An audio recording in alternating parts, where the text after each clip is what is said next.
The film opens November 26th, but like right now, let's welcome Jason Sudeikis and Charlie Day. Yes. All right. Hello. When you were taking the first film out, I mean, the success was crazy. You know, $200 million, the film's a huge hit. Yeah. Do you think part of that had to do with the way people hate their bosses in a very particular way now because of the income disparity, executive compensation, all this stuff? Or do you think it's more just hard, that people have always hated their bosses? I think people have always hated their bosses. I mean, Judas was like, yo, that dude is suspect.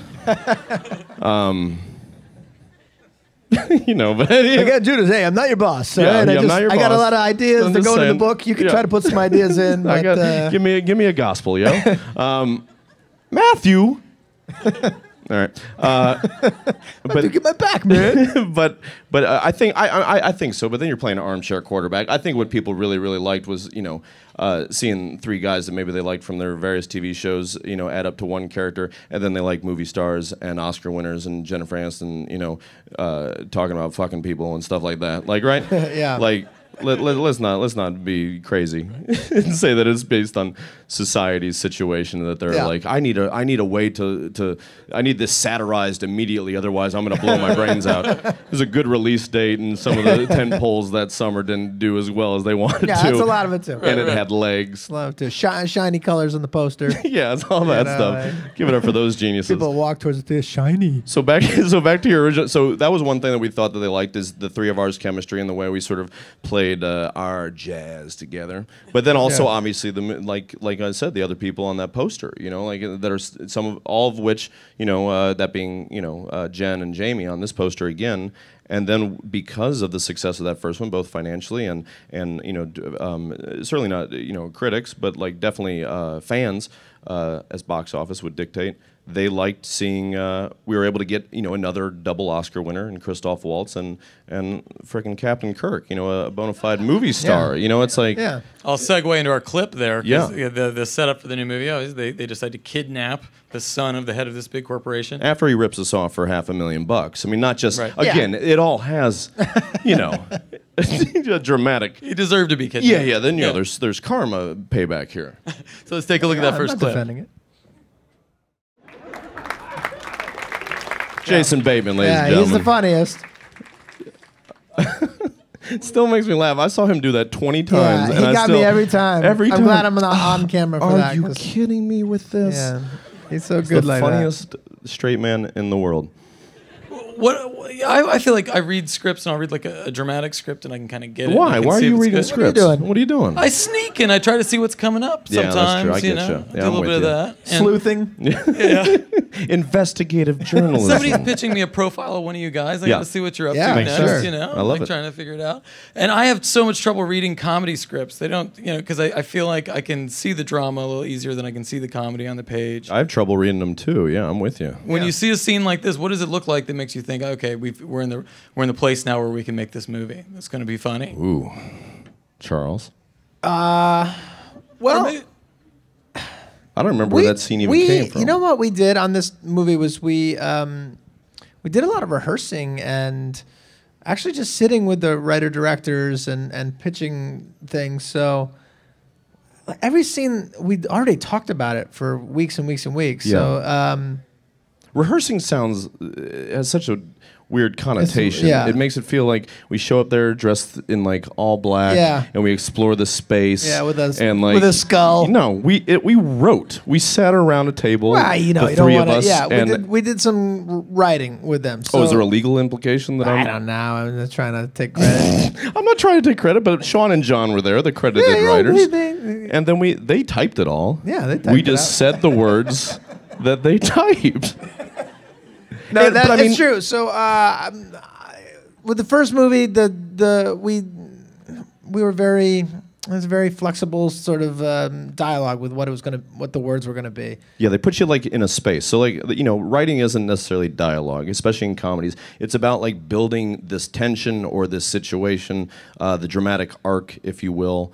And that's probably why it's pretty unenjoyable to watch, because it also gets modified throughout the process of making the film based on who's playing the parts. Like, we didn't know that Christoph Waltz was going to say yes. Not in our wildest dreams would you think, as you're writing this, okay, this is Christoph Waltz. I mean, you hear that, Bill Murray talk about that in interviews all the time, where he's like, if someone writes a movie for me, I won't read it. It's like, we're not Bill Murray by any means. Maybe if you added us up and, multiplied us by like 12, maybe? I say I'm. You are Bill Murray. Just a little bit better. Yeah. Okay. So there you go. Enough of this guy. Yeah. It's like you need the new Bill Murray. Sure, the newer, smaller. It's like Apple likes to make things smaller and smaller and smaller. That's right. There's a value to that. You're the iMurray. Sure. Yeah. And so like we knew what we were doing, and our characters are sort of compartmentalized into three different parts of like the human psyche, almost, if you will. Like, I'm sort of like the id, and Bateman is like the ego, the one deciding between the super ego. He's the last one to come on board, to kill, to quote his line from the first movie, to kill the bitch. Like it's like so if you're going through, that's our stuff. So if you just put us in a situation, then we can sort of figure out what the lines are, and there's not improvising so much as like riffing on the chord that we're supposed to play. Like, so the metaphor is like a fake book, like when you see, and you know music better than me, but if you see, okay, I play a C here, I play this, that's how I play Blackbird. It's like, dun, dun, dun, dun, dun, dun, dun, dun, something like that. Then we just sort of figure out the fingering.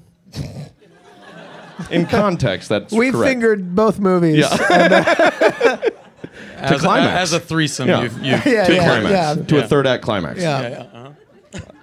And that happens with each part as it's sort of brought in and rolled in, and so it changes throughout each process, both pre-production and the process of actually making the movie, and then a little bit, just tiny bit. At the end of it, if you've done your job right, you've made the editor's job hard by giving him lots of options, and then maybe you add a few jokes in ADR wise. But then you have Sean and John, the directors, putting in like the polish of making it feel like a heist movie in the middle of it, like a Steven Soderbergh movie, like Ocean's 11 style. And that's all after the fact. He was explaining it to us in pre-production. We were all kind of like, yeah, I don't know, man, because he hadn't done that in his previous films. Yeah. So then when he shows it to us, when we show up and we see the screening of it, we're like, oh, I'll be Yeah, darned, there he it does is. a great He did job it. with that. Yeah. Makes us look cool, like like maybe gets us some auditions for like some Guy Ritchie movie or something. Oh, Maybe. we'll see. I haven't received those Not emails holding my yet. breath. Yeah. It's both a break in and a break out, Mm-hmm. and so you've got both of those covered. Do you were certain things harder this time around, or certain things easier? Did you find you hit any roadblocks along the way, or you had The plot, the logic of the plot was one that, because all of us are a little bit logic cops, especially Jason, Charlie, and I. Like, and I only mean that in the sense of like it has to make sense to us both emotionally, but then also mentally of how they would do what they would do. I remember us, just one person. I'm just kind a of big like, believer in that. Like, you can have people do the most outrageous things as long as you truly understand why they're doing them. Yeah. And we have the luxury of being able to talk out those plot points among the three of us that you don't maybe get from other films. Yeah. So it was and harder hopefully in the it's entertaining. beginning. In the beginning, we had a lot of long conversations with those guys about how are we going to make a sequel and make it as good as the first one and not fall into those traps. And by the way, for the record, I actually think this movie's better than the first one. I would too. But On the record, and yeah. that's not just me. And Bateman does too. Yeah, we just got done not doing just press trying to for- sell it. Yeah. I think we have a great clip that will show some of that. The clip's hilarious. That we're all in the same room clip. Okay. We'll do clip number 2.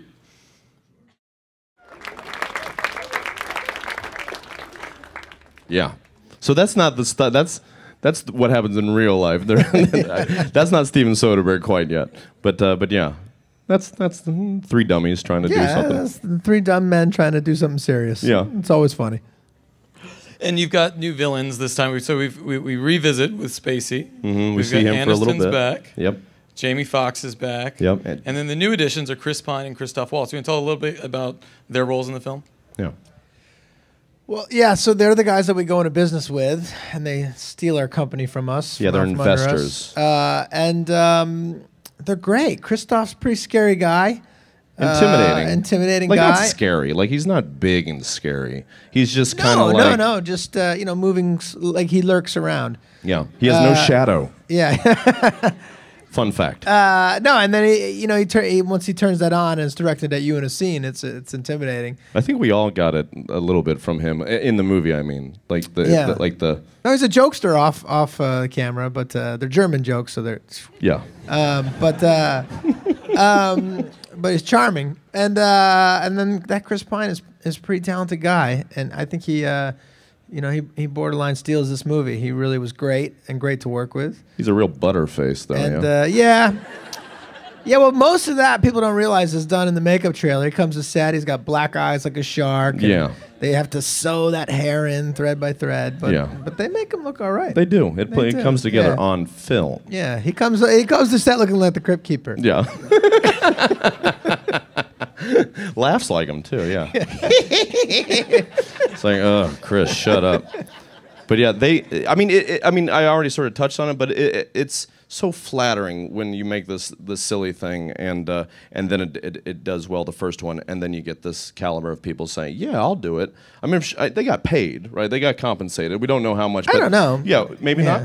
It might have been a Make-A-Wish thing. I think that they did. Yeah, who knows? Yeah, something, whatever. However it happens, it happens. But they showed up and they did the work and they did the lines that we gave them, and yeah, we're both really, really funny. Chris has more comedy to carry than Christoph because he plays like the heavy, and you needed someone that could play the heavy as well, if not better, than Spacey, who is like.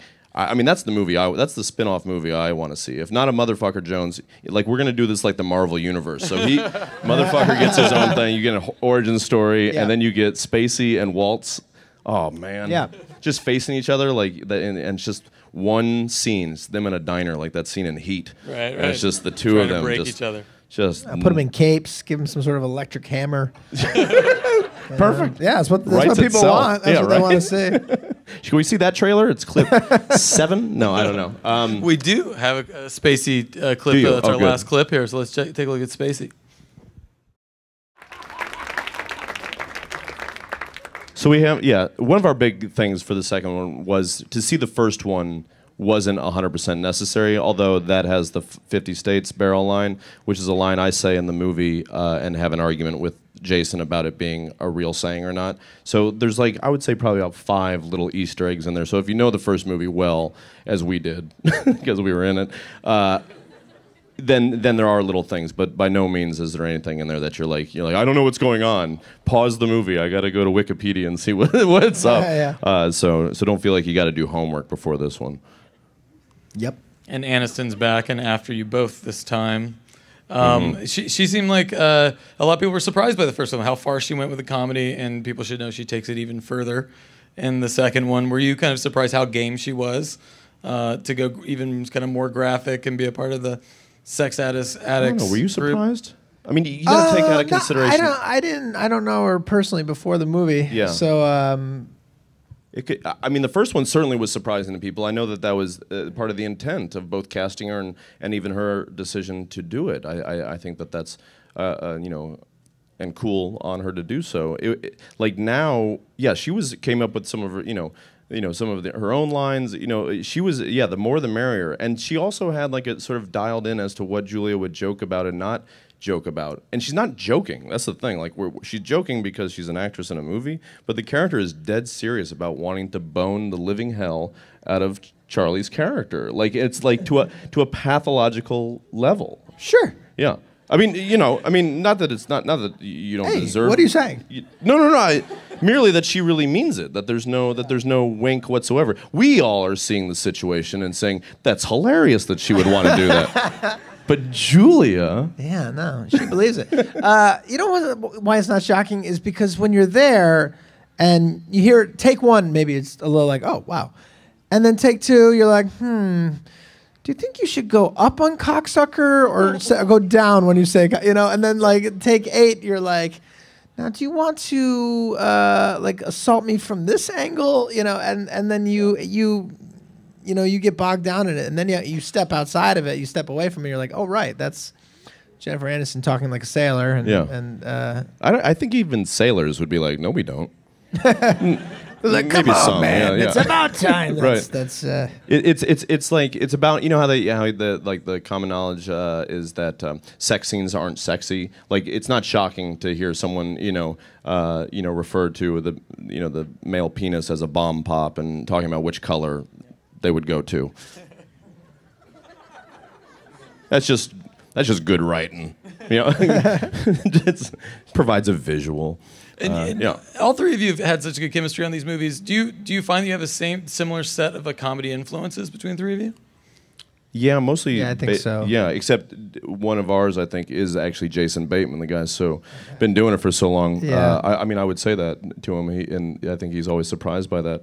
But yeah, Yeah. I mean, we're being around the same age. We grew up with certainly the same influences, and being fortunate enough, I think. Did you have cable growing up? I did not. You did not. Oh, I okay. did not. No, David but I and had did. friends. Who did? Yeah, that's close Yeah, enough. so Yeah. I would go to their house. Yeah. Pre-internet, you had to have your That TV buddy. was a big chunky dial. Yeah. I'm actually 77 years old. You look. Yeah, I You look great then. pretty good. Yeah. But yeah, I would say very much so. Like when we were yet when we were listing our favorites recently, when people would ask us for influences, we had certain overlaps, but I don't know if we all actively chose different people. Like I know, Jason was like, Bill Murray. I mean, I'm in the Eddie Murphy, Chevy Chase camp. You would be Woody Allen, and. But I'm not gonna. I mean, I made a joke earlier, but Bill Murray's my hero. You Right, know, like right. So like- we were just saying different things to be good interviewees. Yeah, but You we don't have all to do kind that of grew here. up watching the same movies and television, and Yeah. yeah. Yeah. So yes. Another long, Mm-hmm. slow reply. Have you had when you're talking about your bosses on set, right? I know you get the question of like, hey, did you have terrible bosses before and all of that? So, but in terms of being on set and working with directors, is there a difference between sort of a good producer boss, bad producer boss, good direct? Like when you're working on a show, say for a long time, what And you makes are a the good boss. Yeah, and You you are the actually- boss. yeah. What have you learned from that experience? Are there things you There's definitely good and bad, Yeah, I would like- say. Yeah. don't try to? I know there's times where we've been good, using Sonny as an example, where we've been good at being a boss, and times where we haven't. Where, I think a good boss really collaborates and communicates, and sometimes you do that well, and then sometimes you don't, and it doesn't work out with whatever employee you're working with. And I'll look back on a few of those circumstances and be like, oh gosh, I wish we'd kind of slowed down and communicated a little bit better. But in terms of me having bad bosses, I haven't had too many experiences not. really with that. Yeah. I mean, on set or off. Yeah, definitely a good producer, bad producer. I mean, Christine Vachon, who Killer Films, amazing movies like any of Todd Haynes' movies or Boys Don't Cry. I remember reading in her book that a good producer follows the talent, and and he's never said it to me because I'm not allowed to talk to him. But I feel like Lorne Michaels has done the same thing,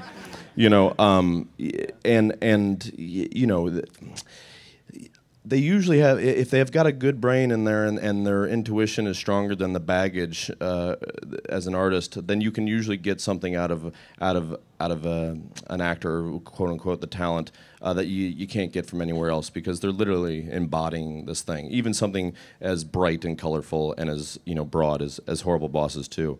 The worst producers that I would ever have ever worked with and would advise anyone to not, and for the rest of my lives, have been someone that takes people's hard work and then try to change what it is for their benefit, whether it be ego or their taste, and that's really heartbreaking to see, and you hear about that every now and then, and that would be a bad boss and someone that's worth being kidnapped and killed. Yeah. Get to work on that. Yeah. And we'll do some questions. Hi. Well, actually, first I want to say I was fortunate enough to see Horrible Bosses 2 last week. Incredible movie. It was easily the funniest movie of the year. Thank you. And we're in November, so that's saying something. If this was January 3rd, I'd be like, yeah, all right. Thank you. Yeah. Oh, I've never heard laughing like in that one. I've got two questions. One, was the one scene that if there's one scene that you had to pick from, what was the hardest to get through without laughing? And also, when you read a screenplay, what do you look for in it? Because Jason, I have a screenplay cheer for you. That I Well, there you root go. for Well, that's the start. That it's an actual thing. That's literally the hardest part. So good on you for. I know a lot of people and have a lot of friends, even very talented people that haven't had the. I'll say it, the balls to actually sit down and actually finally type it up. So I think that's awesome. So that's on your side of things, that's the hardest part. Yeah, right? I mean, Yeah, a lot of people are writers. What have you written? Well, I got this idea. yeah, you've written something, so that's awesome. The hardest scene for me, in my opinion, was when, and again, you saw a little bit of it, is when we are cracking the plot for how we're going to handle the drop, because that's what we surmise in the movie. That's when most people get caught in movies. We reference other movies in there, and you had Charlie and Jason and I getting to act like action heroes with like sweeping camera shots, again, something you would see in Ocean's 11. And we would, I mean, you'll see it in the bloopers of the film. Charlie, unfortunately, gets pigeonholed or picked on a little bit. I couldn't get through it. What was the line? Do you remember? It was some line like that was supposed to be serious, Yeah. where it was like, he goes to the car. And Yeah. these guys just would not. We're off camera, stop laughing just like at me. laughing every time he's trying to be an action star. Meanwhile, Chris Pine nailed it. Yeah. Like we're just like, oh. These two wouldn't take me Prick. seriously, so We didn't take ourselves seriously, No, but you had a real hard time. I didn't take myself seriously. No, I couldn't none get of through us it. did. So I actually asked them to go to lunch, and then came back and shot it with the director, with you two guys. Which we down in didn't the know room. about until Yeah. about a week ago. He told us this It story. was just 'cause one people were line. I asking couldn't us. say it if you Yeah. guys were around. Because we're Just like, get we're rid of behind that. there going. Yeah. And I'm like running my iPhone, trying to like get pictures of him, or like video of him just breaking. Yeah. And so it's not a funny scene at all. If but I ever it's- do a drama, I won't invite you. to the premiere, I'll invite you to the premiere. I'll take it. Big fans of the animation movies. You've been Monsters University, Lego Movie, and Epic. Note to Charlie, I love Pacific Rim. That was one of my favorite movies of 2013. Thank you. you. Just want to know, what was your experiences like in all those movies, and for the animation ones for both of you, what was it like being at Blue Sky Studios and Pixar, and what were John Lasseter, Idris Elba, Josh Hutcherson, and Chris Pratt from your point of view? And the other part is for this movie, is Christoph Waltz better in this one than in Inglourious Bastards? Thanks. We'll start with the last question. Yeah. I'll start with the last one. Yes. See, I was going to say no. Oh. That's art. That is art. Yeah. Well, I would say thank you for the compliments on Pacific Rim and Monsters University and Lego. I can take complete and total credit for all of that. Liar. No, How is it up there at Pixar? I've never been. I have a sweatshirt. It's exciting, you know. Yeah, I There's you go to like one of the animators' rooms, and there's like a head that you push and a bookshelf that opens. I and, love that You know, stuff. you go into like a tiny room, and Yeah. you see pictures of Tom Hanks where he's signed the wall, and Yeah. and you know that really people that I really admire, Lasseter, Jobs, that have walked through that place. It's an exciting place to be. Yeah, Blue Sky was the same way. When I got to, they show you like a picture of what the character looks like, and then I sort of tried to. I played this this father who's like a kind of a mad scientist, a little bit of a goofball who has this estranged relationship with his daughter because everybody thinks he's crazy because he thinks there's little people that live in the trees. There are, not in real life, I don't think, but they show you a picture of it. So then you try to then you're kind of looking at it, and for me, coming from like an improv background, I love that stuff because it's just like the days of Second City where I'm getting a suggestion, except I'm getting a suggestion from an incredibly talented artist and storyboard editor. And so then you're just kind of like, okay, well, how does this voice? Well, he's a lot thinner than me, so I feel like his voice would be like a little bit like up here. And then you're kind of like, you see that he's bumbling, so then you add like he's just got a million like thoughts in his head, and then you just sort of start unraveling it, and then they just give you multiple trials at it, and then they start crafting the character a little bit, like kind of like when you write for an actor up here that you didn't know was going to be cast. They start crafting it towards idiosyncrasies that you have, maybe the way you gesticulate or the way you would make a choice within the line, and then it becomes an extension of you and sound totally different. And now having, Charlie's got a son, a little bit older than mine. I have a son. My whole goal, though, is to not show my kid the movies where I'm a voice in, because I don't want him to think that's what it's like. Like I want him to see like your movies first, so he knows that like Dad's not in every movie. Like it's not like it's it's a surprise and special that I happen to be in this thing. He won't connect the dots. My kid He has won't? no. He has an art from Monsters. Yeah. Because they gave me a bunch of like toys and it talks. You Right. know, it's just like I can't go back to jail. But or it's your whatever. voice? It's my voice, and he's like, oh, that's interesting. You know, like, he doesn't connect. Do you do the a two. different voice? I haven't seen Monsters University. Is it different than your I own? can't do a different voice if I listen to this. Yeah, that's true. Yeah, that's what they pay for. No, I thought I did, and then I saw it. I'm like, that's just my voice. Oh, I didn't Idris meet is any of those wonderful. guys. I haven't met any of them. I didn't meet Josh or anybody. You do it in a never room met all by Josh. yourself. Idris is a wonderful guy. Yeah. Hi, my questions are for Charlie. I'm a huge Always Sunny fan, right. like forever. And I was wondering how it was, like you play Charlie Kelly, who relentlessly pursues the waitress. And in this movie, you get the flip side of that, where you have Jennifer Aniston jumping on you. And I was wondering how that dynamic, like how it's fun to switch that. Also, we see more of Dr. Newt because I was him for Comic-Con. You were Dr. Newt? Yes. Let me take a little look at this. How'd she do? How's? That's pretty the good. cats. Unless you got the scars and the tie. I really didn't think about that with the difference between Charlie, you know, his desire for the waitress and Jen's desire for Dale. Julia's Julia, desire. Yeah. thank you, thank you, thank you. Jen's desire for Charlie. Here he goes. They're This is off to acting, dreamland. yeah. Yeah, I guess it was nice. Nice, you know, 10 years of playing someone that repulses women. You know, it was nice just to get a little to get it the other way. Shows you have range. Yeah, right. Question You on know? this. Alright. First of all, I just wanted to really say thanks because I have a serious medical condition, and I was really feeling down, and then I found Horrible Bosses a while ago, and I've seen it like probably 20 times since, and it always just lifts me up, and I've got some big stuff going on tomorrow. Don't know if it's good, don't know if it's bad, so I always just watch the movie, and I just wanted to say thanks for making it. Absolutely. Yeah, you're welcome. And so first for my question, I was just wondering, when you made the movie, did you ever, like, there were a lot of comedies, but did you ever see it becoming such a big cult following that it would attract children, it would attract everybody? I didn't see it attracting children. I did. How old are you? 14. Yeah. See, Yeah, like, that's passable. See, That's like, all yeah, right. like That's all right. I went to go see Beverly Hills Cop when I was 9. Yeah. So like, I know people who've seen it who are like 8, 10. yeah. And they're all in prison, right? It's All those. like, yeah. All the yeah, isn't that crazy? I didn't. No, I didn't. I love it. I mean, Yeah, I love the first I'll half of your take it. question. That means the world to us. It Same really here. does. It like I wish you the best of luck with Me too. everything tomorrow. And know that those people usually, for the most part, know what they're doing. So good on you for getting out there.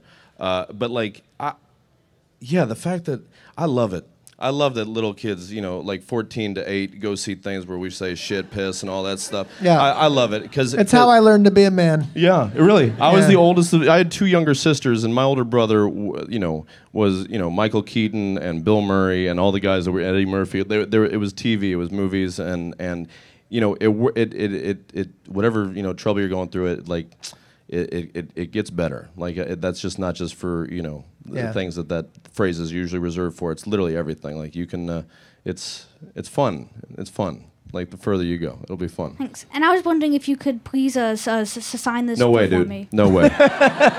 No way. For $40, you give me $40. No, of course. Thanks everybody for coming. The film opens November 26th. Bring your 8-year-old. Bring all of